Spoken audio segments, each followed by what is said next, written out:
যে মুজাহিদনগরে হতে যাচ্ছে জগন্নাথ বিশ্ববিদ্যালয়ের নতুন ক্যাম্পাস। এরই মধ্যে 250 একর জমি নির্ধারণ করেছে বিশ্ববিদ্যালয় কর্তৃপক্ষ। চলতি মাসের মধ্যেই নকশা তৈরি করে জেলা প্রশাসকের কার্যালয়ে জমি অধিগ্রহণের চিঠি দেওয়া হবে।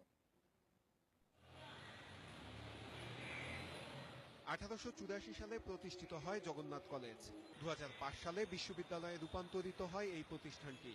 নামে বিশ্ববিদ্যালয় হলেও একটি উচ্চশিক্ষা প্রতিষ্ঠানে যা প্রয়োজন তার বেশিরভাগই নেই এখানে। শিক্ষার্থীদের জন্য নেই কোনো হল। এ সুবিধার জন্য দীর্ঘদিন আন্দোলন করে আসছে তারা। এরই পরিপ্রেক্ষিতে গত সপ্তাহে একনেক সভায় জগন্নাথ বিশ্ববিদ্যালয় বুড়িগঙ্গার ওপারে সরিয়ে নেয়ার সিদ্ধান্ত হয়। এ বিদ্যাপীঠকে আন্তর্জাতিক মানে গড়ে তোলার নির্দেশ দেন প্রধানমন্ত্রী শেখ হাসিনা। এরপরই কেরানীগঞ্জের মুজাহিদনগর এলাকা পরিদর্শনে আসে বিশ্ববিদ্যালয় কর্তৃপক্ষ।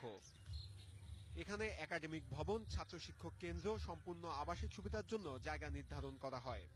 প্রকৌশল দপ্তরের লোকজন ওখানে যাবে, সেই নকশা, ওই গ্রাম দুইটার নকশা এবং ওই জায়গাগুলোর নকশা মার্ক করে নিয়ে আসার জন্য। আসলে পরে আমরা ওই প্রচেষ্টা শুরু করব। বিশ্ববিদ্যালয়টিকে সম্পূর্ণ আবাসিক করার সিদ্ধান্তে খুশি শিক্ষার্থীরা। আমাদের এই জায়গায় যদি নতুন ক্যাম্পাসটা হয় তাহলে আমাদের অনেক সুযোগ সুবিধা বাড়বে। প্রত্যেকবার যদি আশ্বস্ত করে তাহলে আমাদের কোনো লাভ হবে না। আশ্বস্ত করে চলে যাচ্ছে, আসলে দিচ্ছে না। কেরানীগঞ্জে ক্যাম্পাসের কাজ দ্রুত শেষ করা হবে বলে জানান উপাচার্য। এখানে একটা মাস্টার প্ল্যান করে এটা পরিপূর্ণ পূর্ণাঙ্গ বিশ্ববিদ্যালয়। প্রসেসগুলো আছে, এই প্রসেসগুলো আশা করি আর কি আমরা অন্যান্য প্রকল্পের ক্ষেত্রে যেভাবে হয় এটা আরো ত্বরান্বিত হবে, দ্রুততর হবে। নতুন ক্যাম্পাস বুড়িগঙ্গার ওপারে গেলেও বর্তমান ক্যাম্পাসেও জগন্নাথ বিশ্ববিদ্যালয়ের কার্যক্রম চলবে বলে জানিয়েছে কর্তৃপক্ষ। নূরে আলম, ইন্ডিপেন্ডেন্ট নিউজ।